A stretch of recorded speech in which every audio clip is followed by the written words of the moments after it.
लोग कहते थे स्त्रियों की जो अकल है ना वो चोटी में होती है, कोई कहता है एड़ी में होती है, कोई कहता है कि स्त्री तो चूल्हे चौके की सीमा में ही बंधी होती है, कोई कहता है स्त्री तो अवगुणों की खान होती है।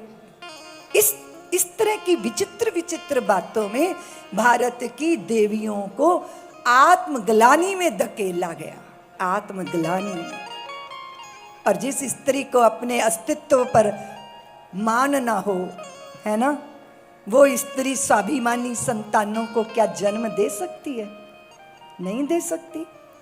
वो हीन भावना से ग्रसित संतानों की माता बनेगी, क्योंकि उसे आदर तो मिला ही नहीं। बहुत बार जब पुरुष लोग बात करते हैं, बीच में माँ बोली तो चुप चुप रहो, तुम्हें क्या पता इसके बारे में, तुम मत बोलो। अरे भाई, उसी की कोख से जन्मे हो, वो ना होती तो तुम ना होते। अपने मूल से अलग हटकर तुम पुष्पित पल्लवित नहीं हो सकते।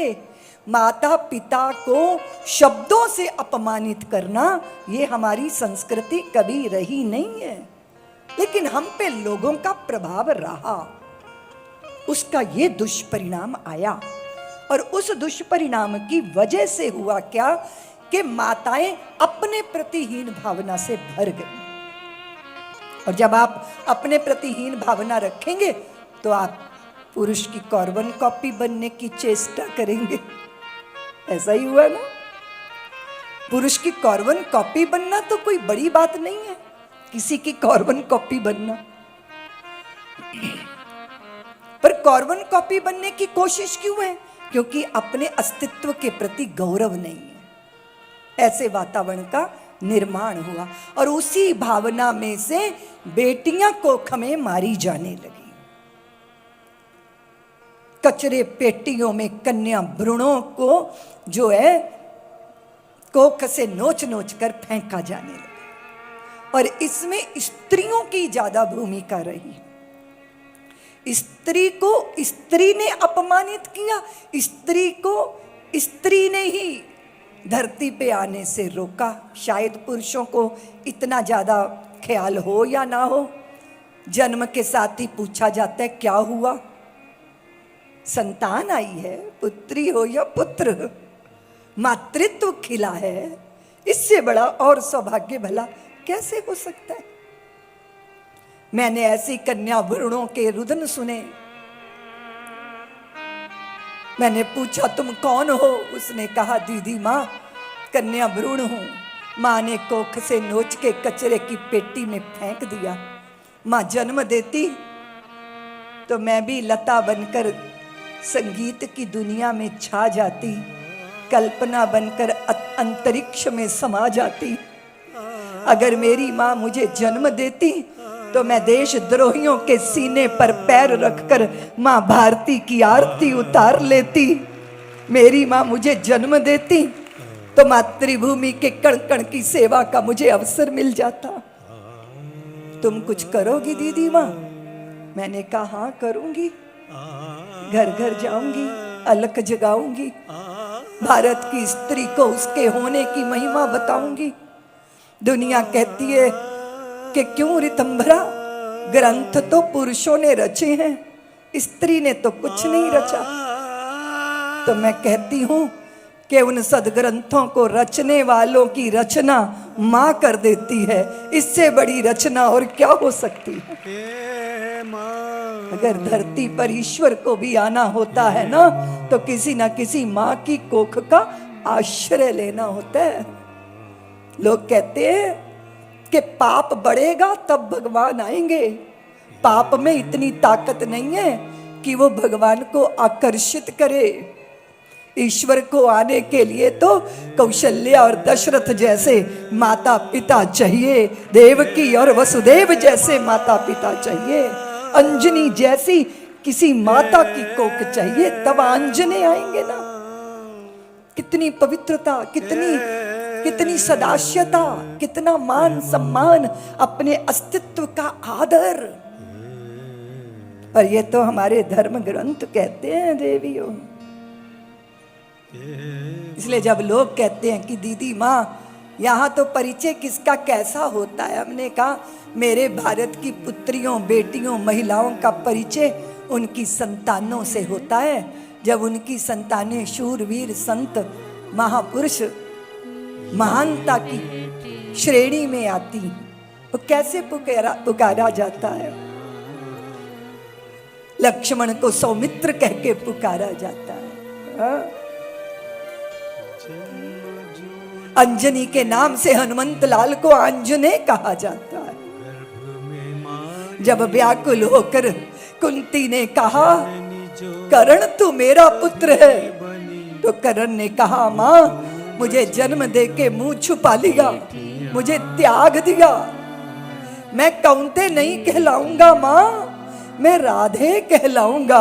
मैं पालने वाली को दिल में बसा के बैठा हूं और उन्हीं के नाम से अपनी पहचान समाज में स्थापित करूं। तो बड़ा मान सम्मान। लोग कहते हैं भारत में नारी की मुक्ति होनी चाहिए। मैंने कहा ये देश तो नारी शक्ति का देश है। यहाँ हमारे बंधनों में, कर्तव्यों के बंधनों में ही हमारी मुक्ति है। किसी की माता हो जाना श्रेष्ठ पद है हमारे यहाँ। जब स्त्रियां मां बनती हैं तो वो ज्यादा आदरणीय हो जाती हैं। जब सप्तपदी अग्नि की साक्षी में लेती हैं तो बड़े बड़े भी चरण छू के अपना सौभाग्य अनुभव करते हैं। इतना बड़ा सम्मान सनातन ने नारियों को दिया। बस उस जड़ से जुड़ने की बात है। इसलिए जड़ता का त्याग करो, जड़ से जुड़ो।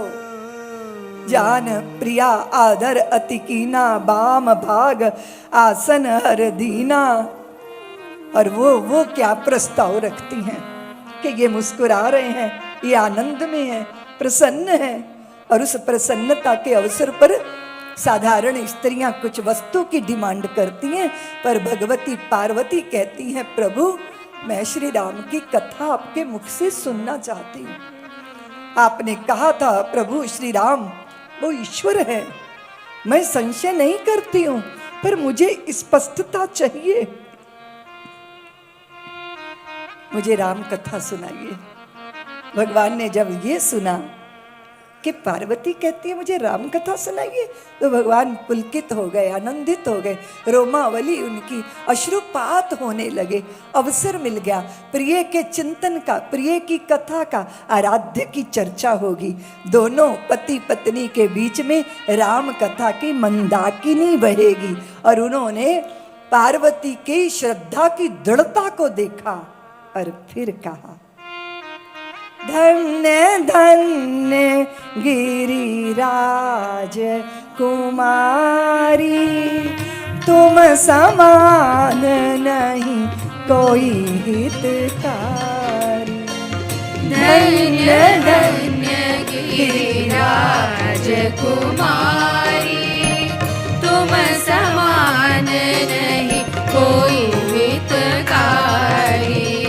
धन्य धन्य गिरिराज कुमारी, तुम समान नहीं कोई हितकारी।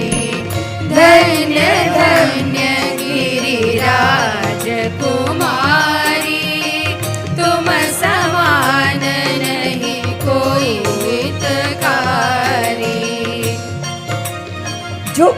जो धर्म पत्नी है ना, जो साथ में है, जो हर पल आपके साथ है, वो चाहे तो पुण्यों का खजाना भरवा दें, वो चाहे तो काले बाजार में खड़ा कर दे।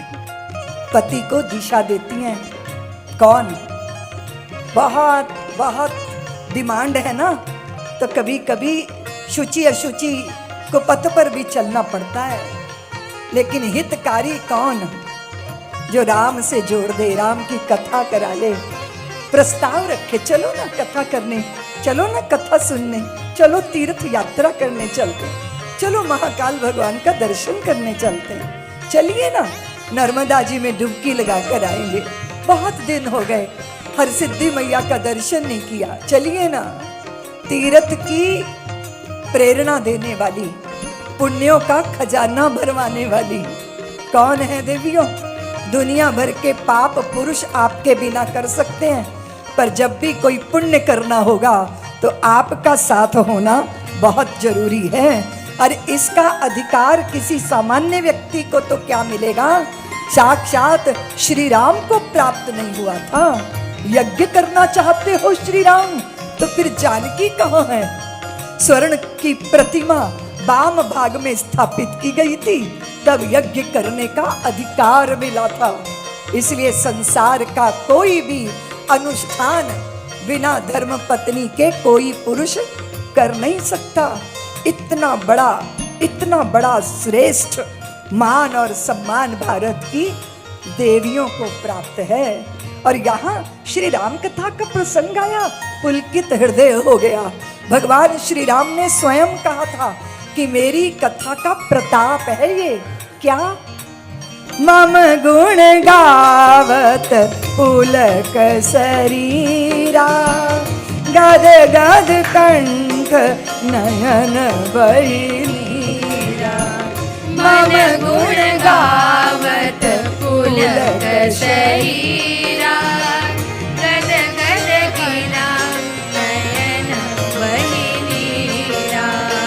सुन गिरिजारी चरित सुहाए, विपल विशद निगमा गम गाए। सुन गिरिजारी चरित सुहाए, विपुल विशद निगमा गम गाए।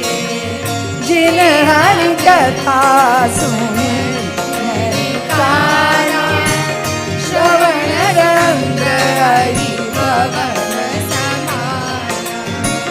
जिन हरि कथा सुनी नैकारा, श्रवण रंग हरि भवन समाना। जिन हरि भगति हृदय नहीं आनी, जीवत सब समान तेहि प्राणी। श्री राम जय राम जय जय राम, श्री राम राम जय जय राम जय जय राम। श्री राम जय राम जय जय राम, श्री राम जय राम जय जय राम। सब्सक्राइब करें साध्वी ऋतंभरा जी के YouTube चैनल को और हमारे वीडियोस को सबसे पहले देखने के लिए बेल आइकन को दबाना न भूलें।